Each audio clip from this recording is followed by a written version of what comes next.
like video games have a bigger picture here in our society. Like video games can do a lot more than they're doing. It's not just about entertainment. There's real life opportunity that can come from them.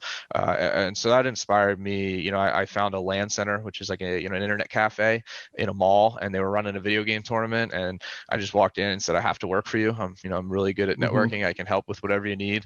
They needed me to write a screensaver program that put advertisements from the rest of the mall on the screensavers, and they hired me and I got to work for them. And while I was there, I came up with a business plan called Digital Gaming Arena to build this DGA network of video gaming arenas all across the country. This was 2005. And so we were pretty ahead of the curve here. And I tried to raise capital. I pitched the biggest names I could get my hands on as a naive 18-year-old.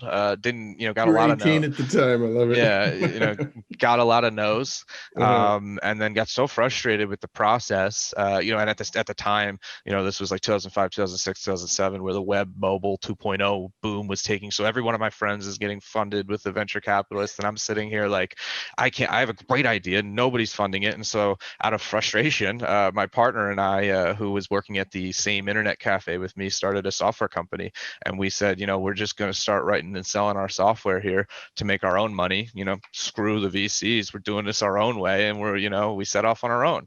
And then what happened was we had a really lucky break with a couple social networks for DJs in Toronto, in the Canada area, that shared music before SoundCloud, went to millions of users. And we got this whole crash course on like how to scale a massive business. We're sending servers out around the country. We're flying back and forth and building this app. And then we realized we can sell this to businesses. And so we turned around, packaged it up as a consulting service for, scaling your tech stack right in the middle of, what was the cloud boom. And we had a huge success and, had clients like Comcast, the city of Philadelphia, Time Warner Cable, Elsevier, who we helped, migrate their textbooks to iPad versions of their textbooks, and, really got to do some really cool stuff.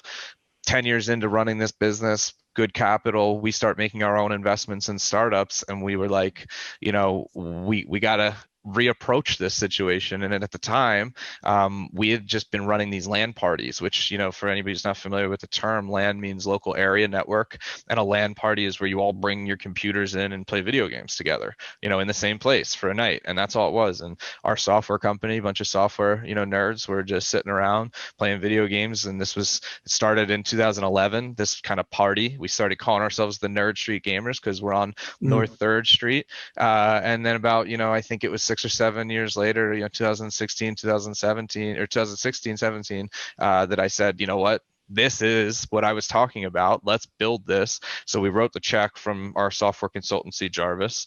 We funded the first local host, under the Nerd Street brand, started running tournaments.